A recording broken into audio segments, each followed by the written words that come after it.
কুরআনুল কারীমে যত জায়গায় জিকির শব্দ এসেছে তত জায়গা তা ব্যাপক অর্থে ব্যবহৃত হয়েছে, কিন্তু সেখান থেকে আমরা জিকিরকে সংক্ষেপ করে ফেলেছি। শুধু সংক্ষেপ করে নেই, বরং অতটা সংক্ষিপ্ত করেছি আমার পীরের তরিকায় যদি কেউ জিকির না করে তাকে আমি জিকির বলতে রাজি না। অথচ জিকির একটি ব্যাপক অর্থবোধক শব্দ। কেউ কুরআনুল কারীমের তেলাওয়াত করে সেটি যেমন জিকির, কেউ জামাতের সাথে নামাজ পড়ে সেটিও জিকির, কেউ রমজান মাসে রোজা রাখে সেটিও জিকির, কেউ তাহাজ্জুদ পড়ে সেটিও জিকির, কেউ হজ আর উমরা করে সেটিও জিকির, কেউ তাওয়াফে তাসবিহ পড়ছে সেটিও জিকির, কেউ আরাফার মাঠে লাব্বাইক পড়ছে সেটিও জিকির। প্রতিটি আহকাম জিকির। ভিন নারী থেকে চোখ নিচু করা এটাও জিকির। হারাম কিছু শোনা থেকে বিরত থাকা এটিও জিকির। হারাম আলোচনা থেকে জবানকে বন্ধ রাখা এটিও জিকির। হারাম খাবার থেকে পেটকে নিরাপদে রাখা এটিও জিকির। জিকির বড় থেকে বড় এক শব্দ।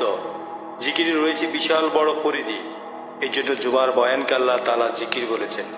আল্লাহ তাআলা বলেন, হে মুমিনগণ, জুমার দিনে যখন নামাজের জন্য ডাকা হবে তখন আল্লাহ তাআলা জিকিরের দিকে দৌড়াও এবং বেচাকেনা বন্ধ করো।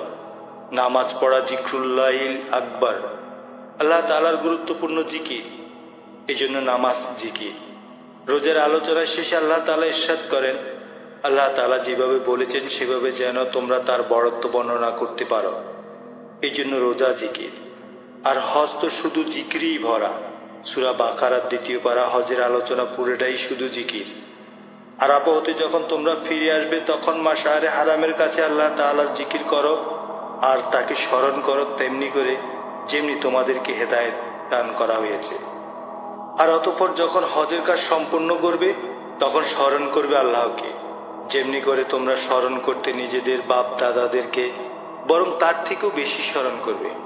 এভাবে মিনার 2 দিন জিকির। জিকির বড় এক ব্যাপক শব্দ। জিকির যে কত ব্যাপক বড় শব্দ তা বলে বোঝানো যাবে না। মূলত জিকিরের ব্যাপকতা হচ্ছে বনি আদমের সবাইকে যদি এক মাঠে জমা করা হয়, যদি জিবরাইলকেও এক মাঠে জমা করা হয়, যদি সকল নবীদেরকেও এক মাঠে জমা করা হয় আর তারা জিকিরের ব্যাপকতাটি আলোচনা করে, তাহলে জিকিরের ব্যাপকতা এর চেয়ে বেশি। কিন্তু আমরা এটিকে সংক্ষিপ্ত পরিসরে 2-4 বার 2-4 তসবিহ পড়েই নেওয়াকেই জিকির মনে করি। এটিও অবশ্য জরুরি, এটিকে আমি ছোট করে বলছি না এবং এটিকে আমি হ্যাও করছি না। এটিও অনেক প্রয়োজন, এটিও অনেক জরুরি। কিন্তু আল্লাহ তাআলা আমাদের কাছে যা চাচ্ছেন তা হলো আমি যেন আল্লাহ তাআলার সকল হুকুমের উপরে উঠি আর রাসূল করিম সাল্লাল্লাহু আলাইহি সাল্লামের 23 বছরের তরিকার উপরে উঠি।